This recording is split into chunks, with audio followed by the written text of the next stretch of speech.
Sagittarius. Thank you for joining me for your April Astro Tarot Forecast. I'm shuffling the Enchanted Forest Tarot, and I'm loving it because it looks just like the woods that I'm in right now. And thank you for subscribing to this channel. Please watch your sun sign, your rising, and your moon sign for a full dose of the cosmos for the month.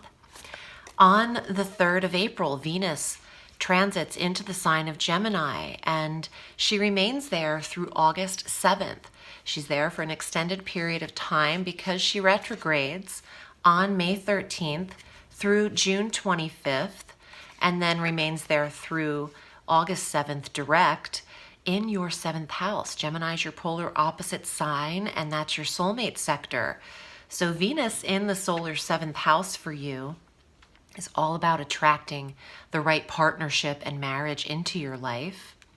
And while she retrogrades, you could be under an emotional review of lovers that have passed, attractions that did work, didn't work. There's an assessment here for you, but it's all a good, heartfelt, soothing energy. It's not in the mind as much as it is in the heart chakra.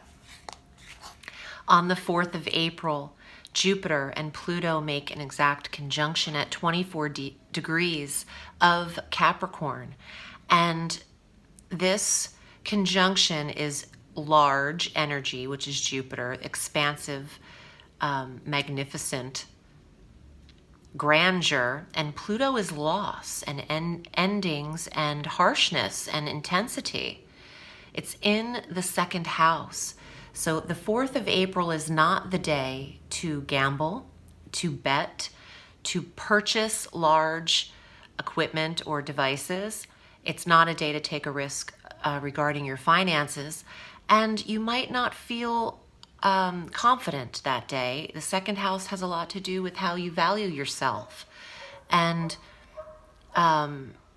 self-confidence. So Sag, that's just a day where you should keep an eye on spending and hone in on your resources as opposed to spending.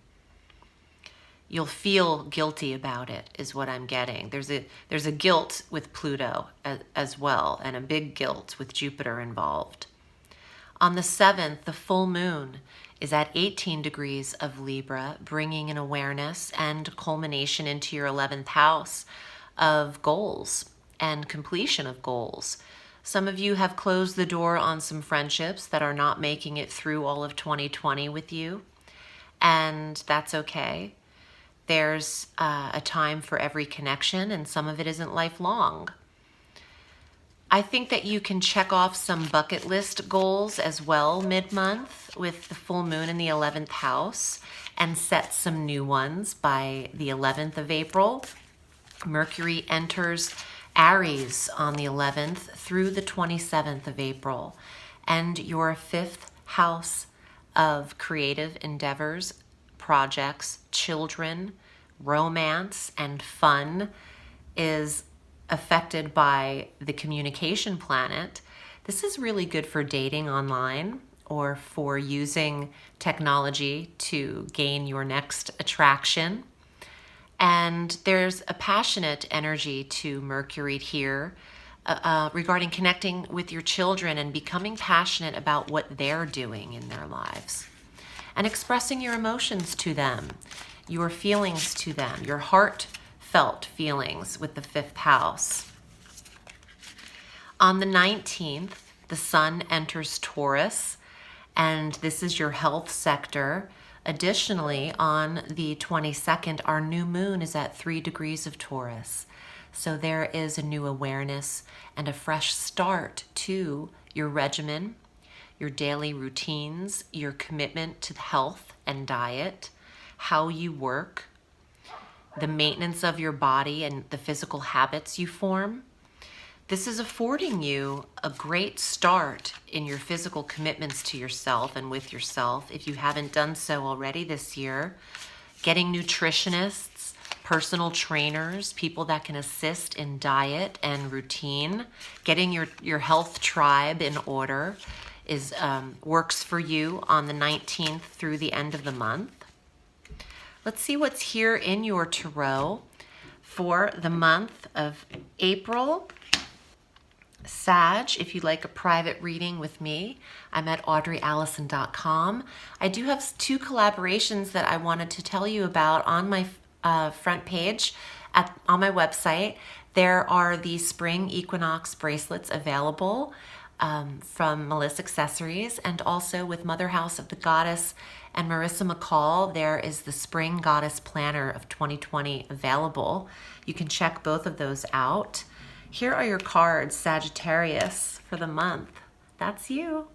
The Keeper of Spells is the King of Fire. That's the Sagittarian, Aries, Leo male. Whipping it up. He's conjuring his magic. The Keeper of Spells. You're in control. You've got the power, CNC Music Factory. For those of you who don't know who that is, that was a song. And a group from, I think, the early 90s. Anyway, you have control and you can make anything happen. Don't forget who you are. And if I get the Magician, I will roll over because I just felt everything Magician. Let's see what else is here. This is me up in these woods. Look at this. It looks like she's coming right up from the, right up the stairs. This is the Queen of Swords, the Gemini, the Libra and Aquarius. This is your Venus and Gemini polar opposite energy. So here's the Sag and here's the love. I actually feel like you are being called to connect with true soulmate, and a lot of you have air sign connections, whether it's sun or rising, and other fire sign connections as well. And this is the month to express yourself and let them know what they mean to you. Ooh, now we've got the Keeper of Boons. This guy is the King of Coins. Look, he's in a crystal cave. These cards are adorable. So, earth sign energy. Who's not available? Where's the cups? Taurus, Virgo, Capricorn. You've got a lot of court cards. Let's see what else is here. And the Two of Boons, Two of Coins, working double time, 2 jobs, taking on multitasking, taking on everyone's position, handling everything, and tending to, I'm getting tending as mother and father. Some of you are single parents and doing both roles and having both responsibilities. And now you have the Seeker of Boons, which is more earth, the Page of Pentacles. So protection of your health and wealth, that is the 6th house energy. And you have more coin cards now, boons, than anything else. And remaining balanced is what I'm getting, and limber and flexible is important.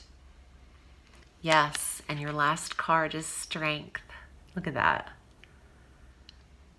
Physically, you'll be getting stronger. Tone the body.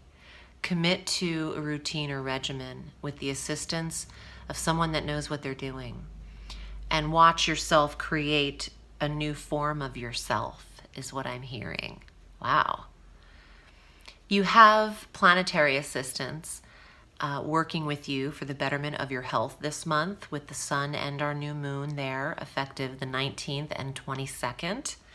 And you have more earth and physical cards than any other cards. So perhaps meeting and reconvening with soulmate allows for all of this protection of health and strength.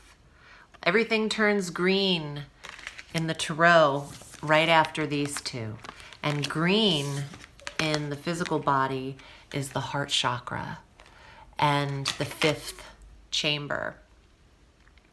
So I feel like when you settle things emotionally and in your relationship, or you connect or you meet, then everything starts to balance and feel better, and work generates itself, health gets well. So there's something to that as well. And green is always about prosperity. So all the cards turn this shade after those come through. There's something to that. I hope this was helpful for you. I'm wishing you a beautiful April, Sag. Remember, the sky is limitless, so reach for the stars.